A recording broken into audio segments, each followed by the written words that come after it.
The Israeli military has struck another bridge on the Litani River in southern Lebanon this Monday, alleging it was used by Iran-backed Hezbollah as the war between the two sides rages on. It comes a day after Israel struck the Kasmieh Bridge near the southern port city of Tyre.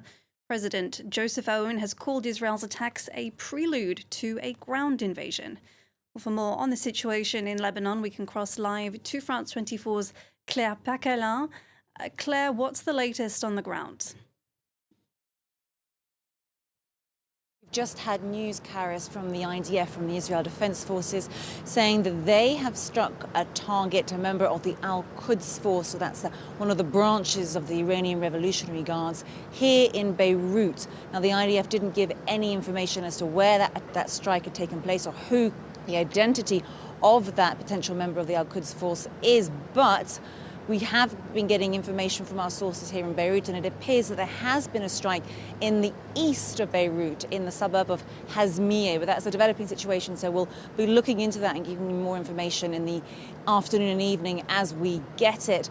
Yes, also, as you mentioned, Karis, a bridge linking the Bekaa Valley with the south of Lebanon has been struck, as has, of course, again today, the Kasmieh bridge that Israel blew up yesterday in two separate strikes. Again, another strike nearby the Kasmieh bridge took place earlier on today. It didn't hit the bridge itself. That's completely collapsed. I saw that with my own eyes this morning. But nearby, Israel hit another target there. Israel is saying that it is targeting Hezbollah infrastructure that Hezbollah uses, so infrastructure that Hezbollah uses to funnel weapons and supplies and fighters into the south. Of course, here in Lebanon, targeting this civilian infrastructure is really going down extremely badly, with the Lebanese President Joseph Aoun saying that this is like collective punishment for the Lebanese, targeting these bridges that Lebanese people use. And he says it's a clear, blatant, flagrant violation of Lebanese sovereignty. All right, Claire, well, you went to the site of that strike on the Kasmieh Bridge, and you spoke to locals in Tyre. How are they feeling about all of this?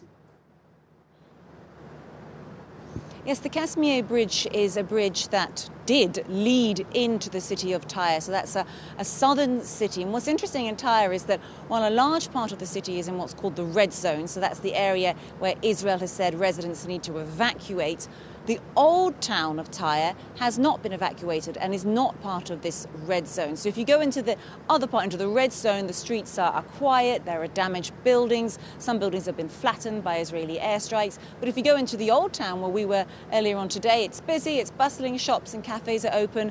And we did have the chance to speak to one lady who told us that she was displaced within her own city. So she and her daughter, who were in the red zone area of Tyre, had a few days ago just felt they were too scared, they didn't want to stay on any longer, and they found a place to sleep in a theatre in the old town.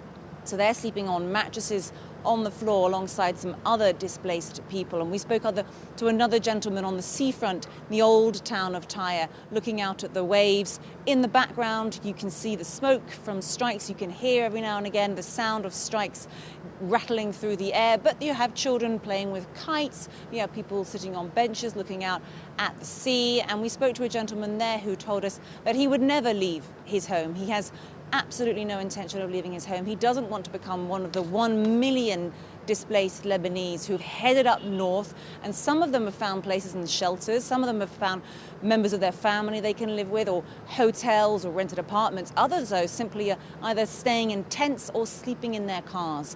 So the man that we spoke to on the seafront in Tyre said to us he absolutely doesn't want that. He'd rather stay put in his home. He's scared, of course. He says he's scared, but he'd rather stay put, even if his home is in the red zone and the Israelis have told residents there that they need to evacuate. He'd rather stay put, and he's not the only one.